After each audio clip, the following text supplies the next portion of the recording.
DeSanto Propane is 4 generations strong as a trustworthy, family-owned business with unmatched customer service. Go online at DeSantoPropane.com for more info or call toll-free at 1-800-752-4574 today. Since 1937, the difference has been DeSanto Propane.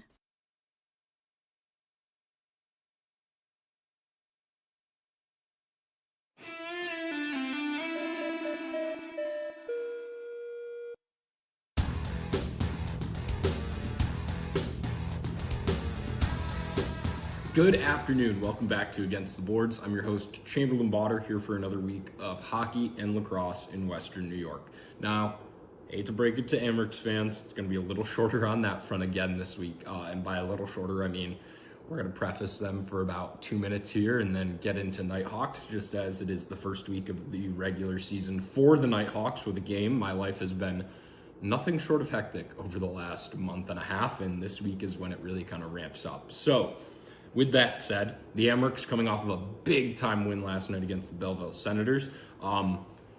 It's bigger when you know they've been in that situation other times this year and not pulled out the victory that they did yesterday. Another home game coming up this weekend on Saturday, playing Lehigh Valley for their Native American Heritage Night game. I think I'm going to go to that one as a fan. I haven't, had the chance to sit in that arena in a little bit as just a fan. And I think the month of December is usually the time to do it. Let's be really honest. You get around the Christmas season, maybe a party deck for some group of friends that you're going with, or just picking some seat that you've never been in Blue Cross Arena and going for it. I won't lie, personally, I'm really thinking about that 200 section. I don't know why. I've always wanted to sit in the section behind the Zamboni entrance. I just think it's a cool angle to watch a lacrosse or hockey game from. So I think I might try that one out this weekend. We'll see. But all in all, Amerks still rolling. Last night was funny watching the Flames, I believe it was Flames Panthers, and Devin Cooley was in goal for the Flames. And it was just funny to see Cools out there in the NHL. Cool to see him out there in the NHL, definitely. But always makes you kind of talk about that players coming out of Buffalo and being successful conversation that feels like happens a lot. Obviously, everyone on the internet loving the Josh Doan over JJ Peterka conversation right now. But then you see a guy like Devin Cooley, who it's just kind of like he never found his footing necessarily in Buffalo. He got the chance to go up, played a couple of games, but it just wasn't right necessarily. And now he's off doing it for the Flames. But with that said, minimal discussion, as I said this week, for the Amerks. They will keep on rolling. Of course, things don't really, it feels like it's just such a long season, it doesn't really ramp up for them until they get later down the line. But does ramp up for a team that only plays 18 games in their regular season, and that starts on Sunday for the Rochester Knighthawks. A little bit of PR from me before we get into this one. Of course, the opener of the season, the Knighthawks have added Zed Williams, Jeremy Thompson, and Nathan Grennan to this team, the practice squad. 4 rookies in Nathan Kapp, Clifford Gaston, Mitchell Dunham, and Adam Thistlethwaite. Ultimately, this team is just about as ready to go as I think I've ever seen them in a preseason while watching them go through their practices leading up. Of course, had a final set of practices last weekend at RIT, and there were just certain things that it was awesome to see. I'll be honest, it should be illegal for Zed Williams and Ryan Smith to set screens for each other. They're going to be so good on that right side. I can't wait to watch it in a game on this Sunday when it finally comes up. But some other quick PR things from me. This weekend will be the stepbrothers matchup as Chris Origlieri and Rylan Hartley take to the floor once again in their careers against each other. Both of them stepbrothers to one another. I would love to see the vest photo come out at some point of the two of them before that game on Sunday, but not sure if we'll get it. Kind of from the league, it would have to come. But I am super excited for that. Of course, for fans that don't know, Chris Origlieri had questions whether or not he was going to be back in time for the beginning of this season because he had firefighter training in Canada that he had to go through. And ultimately, there were questions of whether or not he'd be completed with that in time for the NLL season. He's back in goal for San Diego. Ultimately, the way San Diego plays over the last couple of years, I don't think you could validate winning against them if Chris Origlieri wasn't in the cage. He is their tried and true number one goalie there. There is nobody else that San Diego wants to put in between the pipes. And honestly, in that same vein, I'm glad that it's going to be Riggs versus Hartley in that game on Sunday. So that matchup, Sunday, 5 p.m. Eastern, 2 p.m. Pacific on ESPN2. Some good old syndicated television lacrosse for the Knighthawks as they have their first game of the season. And for the rest of this episode, be sure to stay tuned. We've got an interview coming up right after this with Brad Gillies. Spencer sat down with him, talked about everything leading up to the season, but also a great conversation about the Roots box lacrosse program. Great conversation about that youth development around Gillies as a coach. And ever since he's been in Rochester, he's really been dedicated to Roots, Junior Knighthawks. He runs a Sweet Lax team, just about everything under the sun. So Spencer interviews him. I sneak in at the end with another question just quick, and then it'll be Spencer breaking down last weekend and this upcoming week of lacrosse for you. Big thanks to my producer, Paul Russo, for getting us up and running, and welcome back to another week of Against the Boards. We'll turn it over to Spencer. Today we're joined by Knighthawks defenseman number 6, Brad Gillies. How are you? Good. How are you, Spencer? I'm doing good. We'll start off with a question thrown it a little bit in the past. After the 2018-19 season, Old Knighthawks moved to Halifax. You're protected by the Thunderbirds in the expansion draft. Played there in 2019 and 2020. COVID hit, and then you played there in 21-22 before coming back to Rochester to play with the new Knighthawks. What were some of those conversations like with Dan Carey when making the decision to come back home?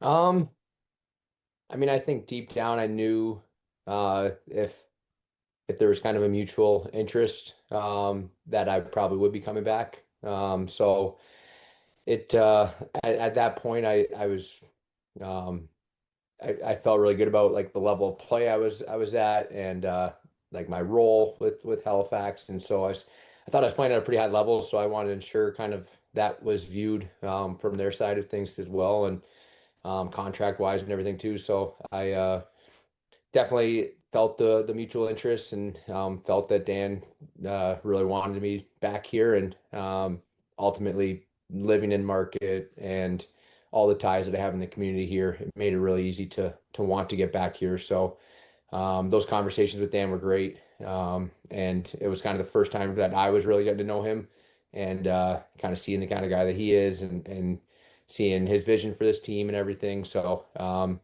yeah, as talks went deeper, it was a pretty easy decision. So when I came up with this next one, I came up 2 days ago, but recently, especially last night, it came really public on News 10 NBC. It was a quote from head coach Mike Hazen. He said, "It's a group that cares about the Knighthawks as opposed to a group that had the Knighthawks," when he was talking about the new ownership versus the old ownership. Would you say the locker room feels the same way heading into San Diego this weekend? 100%.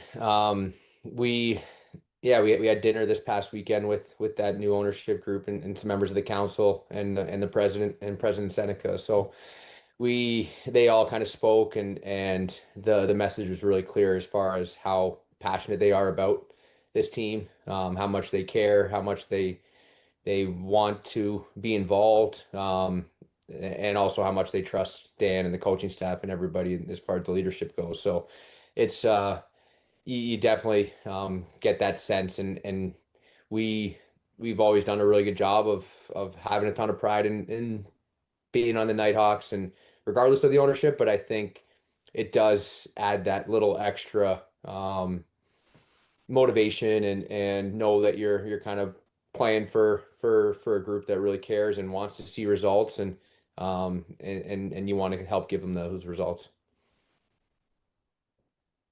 Last one before we get into the local ties. Obviously it was a summer of madness between no ownership, looking for ownership to keep the team here, and then you had the CBA talks. What are the emotions going to be like in that locker room on Sunday before hitting the floor in San Diego?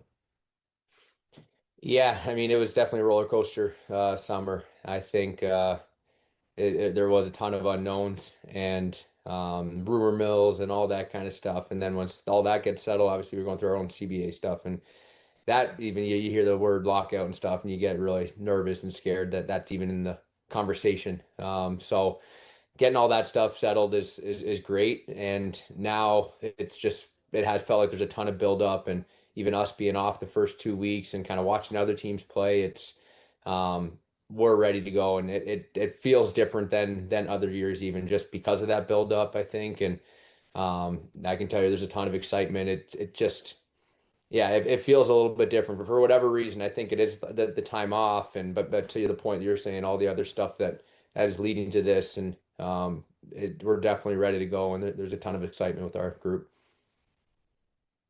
All right, now we're gonna get into Roots box lacrosse in Rochester. It's a big deal. I personally played in the indoor league a couple of years ago, so I know a good amount about it, but do you want to like take us through the origin of Roots?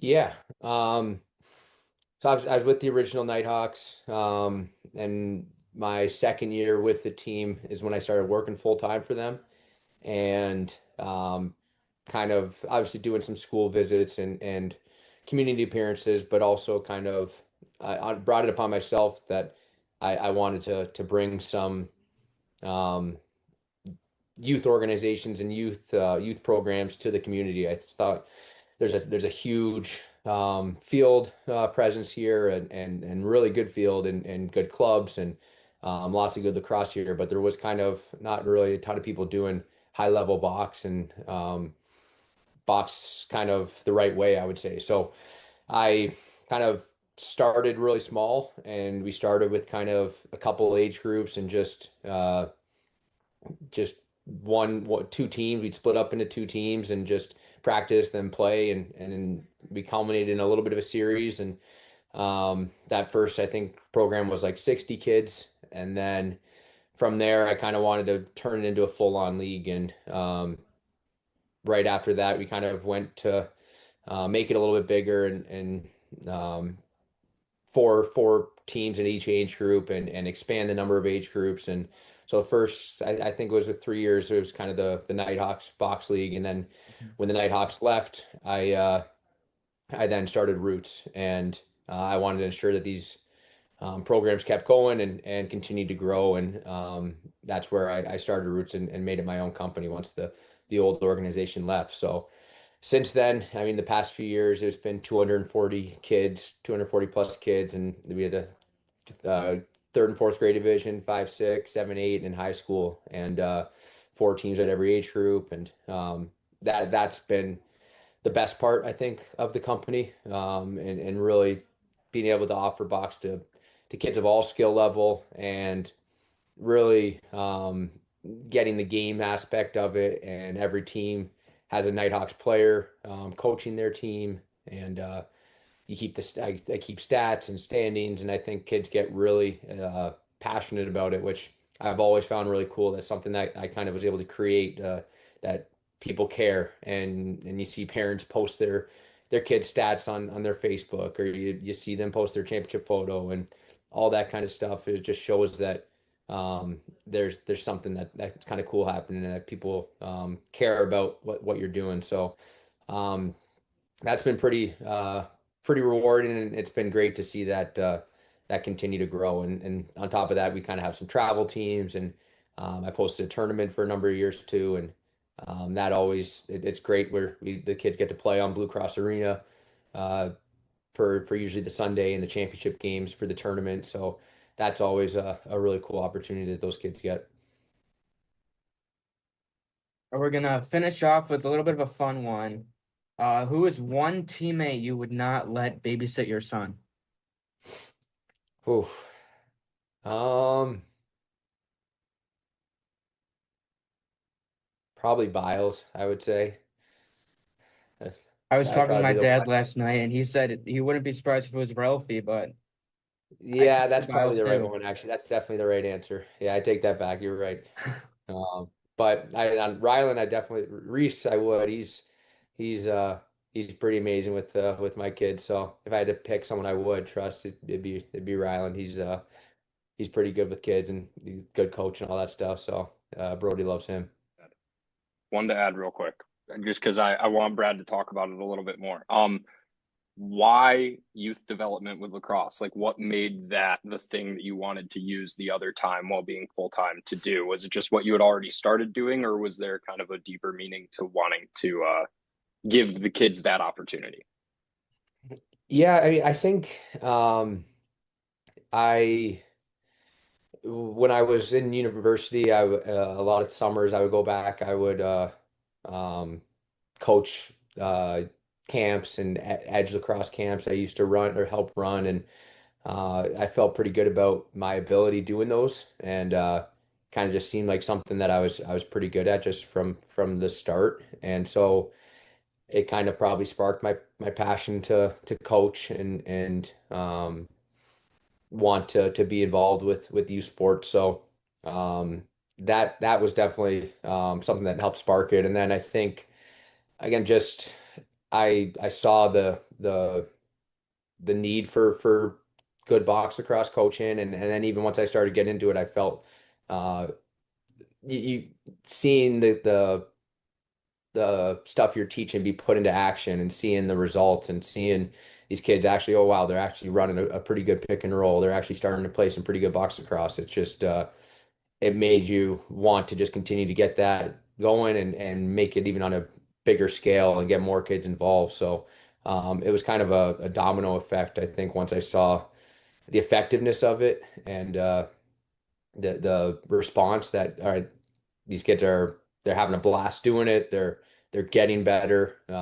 Let's really try to grow this thing. So that was kind of and ultimately we want to grow the Nighthawks here too and grow box across fans. So it could all just kind of feed each other. Thank you, Brad, for taking time out of your day. I'm sure you're very busy right now. Big weekend coming up. Safe travels out to San Diego and bring home that W, and we'll see you next Saturday. Yeah. Thanks, Spencer. Thanks, Chamberlain. We just heard from Knighthawks defenseman Brad Gillies. A lot more player interviews will be coming in the upcoming weeks and throughout the season. Week 2 NL action, only 2 games.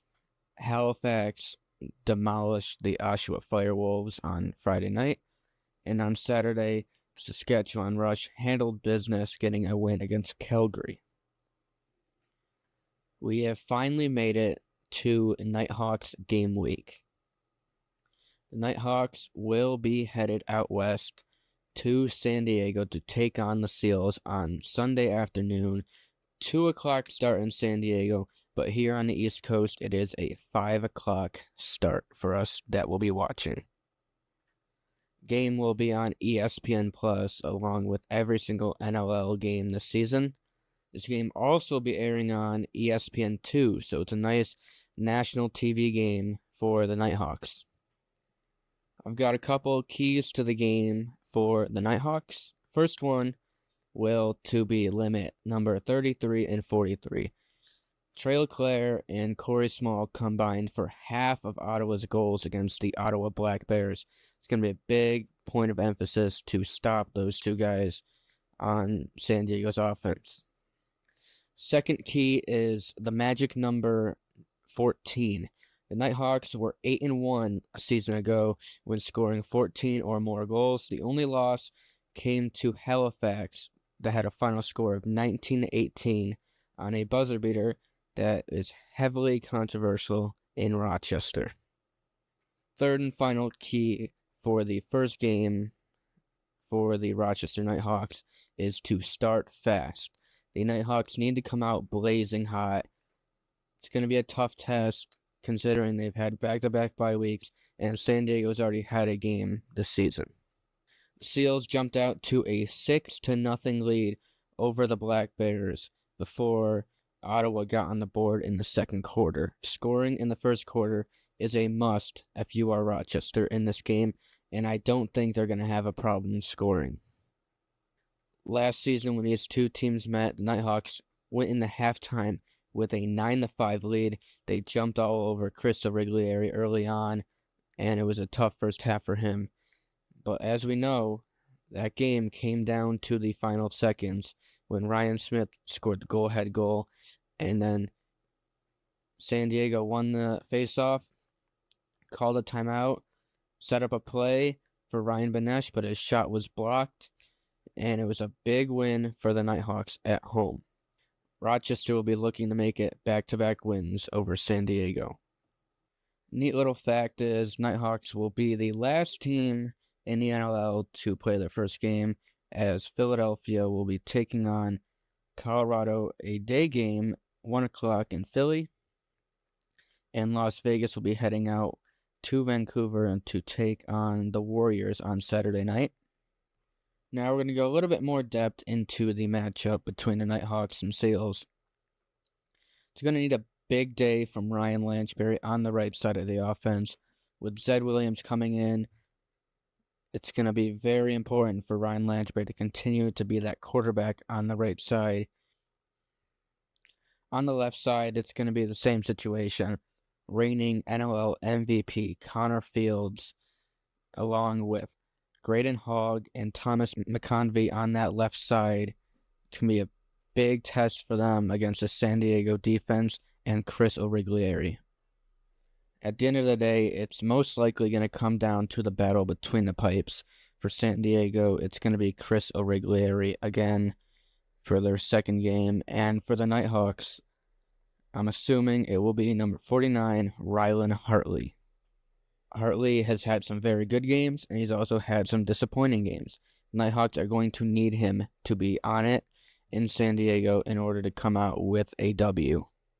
San Diego won their first matchup against the Ottawa Black Bears by a final score of 16-13, and that 13 is a little bit worrisome if you're a Seals fan, because Knighthawks offense is probably at least 2 times, if not 3 times better than what Ottawa has on the table. Will the Seals be able to guard Smith, Lanch, Zed, Fields, McConvey, and Hogg, or is it going to be a long day in San Diego? I am expecting a big day out of number 43 in white, Ryan Smith. Last year against San Diego, he buried the Seals with 5 goals and 1 assist to come out with 6 points, including 2 power play goals. Ryan Smith had the dagger in the last matchup, scoring with just under 11 seconds left to secure the victory for the Knighthawks. Again, thank you to Brad Gillies for taking time out of his day to come on the show and just talk about the direction of this team with the new ownership and his own roots lacrosse. Safe travels to the Birds as they got a big game on Sunday, opening up the season and opening up the Seneca Nation era. We'll be back next week, hopefully to celebrate a big Knighthawks win. This has been another episode of Against the Boards.